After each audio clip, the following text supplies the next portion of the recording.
daw leen gaaw ndax ku yéex ñàkk Siobati quincaillerie en ligne bu mag bi ñëwati na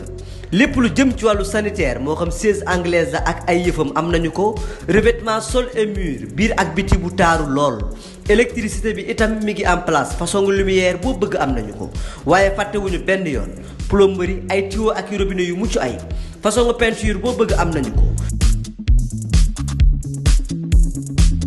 képp ku ñu bëgg contacter mën ngaa jaar ci suñu site e-commerce bii da ngay def www.siobati.com wala nga wooñu ci 78 457 96 92 wala 77 103 65 65 Siobati votre quincaillerie de référence. Sioboo nag ma ni Père Gas moom sous-marin la wala ndaw ruur bu doon attaquant ma ni attaquant bu mën a dribbler la. ndax fu muy fël kenn du ko xam démb rek maa ngi def émission di annoncer combat bi mun ma poisson d'avril la ndeke booba ma ngay nas la muy nas mais combat la bu nga xam ni wax dëgg yàlla ni ñu ko waxee rek damay faral di wax ni dafa ñor tàbbi waaw du combat bu nga xam ne nit ñi dañ naan combat bi warul am wala diw warta dajeeg diw ñoom ñaar dañoo bëre ba làmb boole leen ñu ni runkum daje donc combat amateur la combat la bu nga xam ni c'est dicté par la marche de l'arène dicté également par le palmarès et la trajectoire des deux lutteurs kon combat la bu nga xam ne mun nañu wax ni ci combat yi fi taxaw yëpp mooy combat bu ci gën a neex ndax ñoom ñaar dañoo tolloo dayo ñoom ñaar ay ndaw lañu ñoom ñaar dañoo nekk ci yoon kon boo leen boolee da nga boole ñaari ndaw yu nga xam ne dañu am qualité d'abord am ginnaaw en plus ba pare am palmarès bu riche donc mu nekk combat bu nga xam ne wax dëgg yàlla dina neex lool. mais nag ni nga wax rek xale yi nañ def ndànk gooto yàqul deru bëy ndax mbir mi dañ koy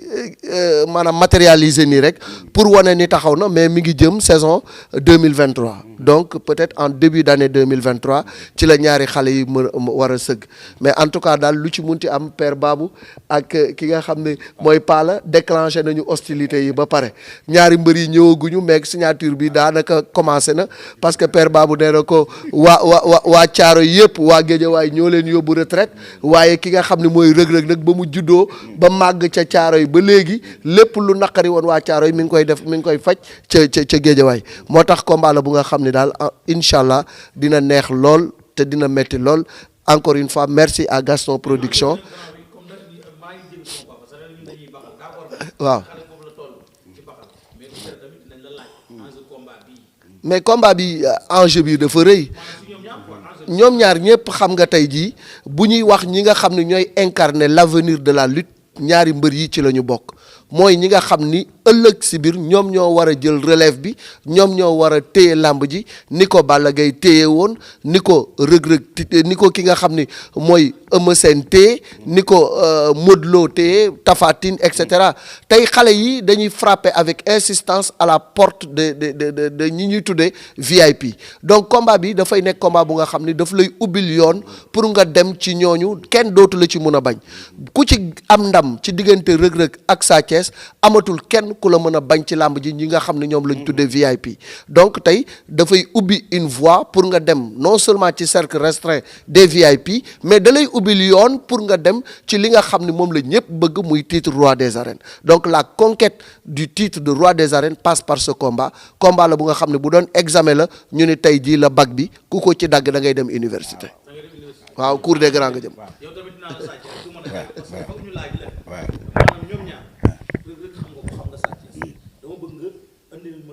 seen ay qualité ñaari mbir parce que daa mel ni ñoom ñaar war nga mën a xam seen ay qualité loo ci mën a wax ñi lay seetaan ni waaw xam nga ñoom ñaar ay renard de surface lañu. renard de surface mooy ñoo xam ne attaquant lañu ñoom ci cercle la ñuy bëre. Sadio Mané maanaam. non ci cercle la ñuy bëre. ñoom cercle la ñuy bëre dafa am mbër yoo xam ne cercle la ñuy bëre cercle mooy bu arbitre bi sifflé ku reculer daanu. ñoom ñaar. oui non dafa am style mbër yoo xam ne ku reculer daanu. kuñ ci ërtal boo reculer daanu kon runkum rek la combat runkum la te ñoom ñaar xam nga wax ngeen Sa Thiès dafa vif kee dafa résistant aussi Reug-Reug dafa résistant Sa Thiès dafa vif loo gaaw mi ngi sa kaw te loo ñëw mi ngi sa biir dafa am réaction mbër mu am réaction la ak mbër moo xam ne bii il est endurant loolooy coow li mooy combat la boo xam ne bii da lay leer na ñoom ñaar Malick wax na ko ñi ngi ci antichambre bi ñoom bu la neexoon ñu bañ a bëre jéggi dem ci mag ñi waaye foog nga boole leen muy examen Caaroy ak Double Less dafa yàgg de duma ci dellu dama leen di ñaanal rek ña ko sooke woon yàlla xare leen àjjana lii c'est historique c'est un combat très historique fekkewu leen ko c'est un combat très historique revanche bu historique la waaw mais du ma tudd tur junj doy na borom xel kon père Babou xam na li ngay wax. revanche bu historique la ça fait 40 ans ça fait plus de 50 ans ma ne yaa leen tudd man tudd ma dama ne revanche bu historique laa lay wax ah fekkewu leen revanche bu historique la dañu waaw c'est-à-dire comme dañu toll ci fa ñu toll sama teggin mooy moom ma leen di tudd mais su ma junjee ne Caaroy ak Double Less revanche bu yàgg la jamono indiwaat ko combat bii dama lay wax ne la combat bu historique la ku ciy waxtaan na nga indi cosaan waaw ku koy waxtaanee indil cosaanu démb combat bii mooy combat boo xam ne bii ñii xam nañu li may wax bi fi dóor mu daanu xewee Double Less ko freiné bi mu fi xewee tengse bi mu fi xewee tengse bi du tengse la woon waa tengse bi mu xewee Double Less freiné tengse bi waa tengse waaw loolu nag c'est historique c'est un combat très historique moo tax xam naa ne Iba Kane Iba ñëwal nii déedéet ñëwal ne del jaar ci ginnaaw yow da ngay bindkat kenn du jaar ci kanamu caméra bi voilà Iba di la nuyu yow defe naa ne yow ci wàllu bind tey yaa fi gën a ancien ci bindkat yi ñi fi desandi ci activité calaf bi fekk la fi nga maaseeg calaf bi sunu làmb maaseeg calaf bi waaw sa xarit ma bàyyi la xam naa ne combat la boo xam ne bii dina encre bi dina lu bari dina couler ci ñaari xale yi nga xam ne mooy Reug Reug ak ki nga xam ne mooy Sa Thiès ku ci ne bi ngay dugg ci làmb fi la fekk. waaw asalaamaaleykum mbooloo mi ñëw naa kër goo xam ne miin naa ko loolu parce que daaw si weeru koor bi heure bii la ñu fi doyen Gaston Mbengue andi woon donc maa ngi nuyu assistance bi yëpp di remercier Gaston Mbengue si lim ñu andil parce que làmb ji waa Sénégal ñoo ko soxla woon c'était une demande sociale gis nga combat bi bu amul woon rek ma ne Gaston Mbengue il a failli à sa mission bu amul woon ma ne il a failli à sa mission avant-hier bi ma woowee ne ma taxawal na combat bi mu ne ma taxawal na combat bi ma ne lii de c'est un ouf de soulagement mais démb xaw naa si am tiitaange nit ñi di wax poisson d'avril ma ne ko non grand bi du foowee loolu démb toute la journée j'avais la pression cette pression là may ñaan yàlla na taxawal combat bi si week-end bi moo tax tey bi ma woowee ne ma combat bi taxaw na dafa am lu mu jóge si man lu bari parce que waaw woo naa ko parce que loolu dafa doon am lu mu doon jouer si journal bi sincèrement parce que ñëpp a nga ko doon xaar parce que loolu mënoon na ternir image u sunu lamb bi donc tey bu yàlla ñëwee andi lii vraiment damay applaudir des deux mains di wax merci Gaston Mbengue merci doomam bi parce que xam naa négociation yi yombul xam naa ne Reug Reug fu mu téewoon dafa téye si cachet bu dëgër ne loolu bu ñu ko joxul du ko bëre mais avec manigance su Gaston Mbengue ak Makan ba yàlla def lu muy def may ne Max kii Ngagne ñoo ngi jëm si le combat de l'année le meilleur combat de tous les temps mu nekk ñaari mbëru xale ñaari mbër yoo xam ne dañu am fu ñu teg seen bët ñu nekk mbër yoo xam ne ñoom ñaar ñëpp 15 combats la ñu am ñoom ñaar ñëpp ñu am 13 victoires Sa Thiès am 2 défaites Reug Reug am 200 verdicts ñuy dem ku nekk si 16e combat 16e combat boo xam ne nag lu ne mën na si xew ku si daan am nga fu mu lay yóbbu directement si ñoom Bombardier directement si Modou Lo directement si Ama Baldé directement si ñoom Balla Gaye de kenn si ñoom mënatu la bañ parce que ñaar ñi ñooy les 2 futurs rois des arènes man noté leen ko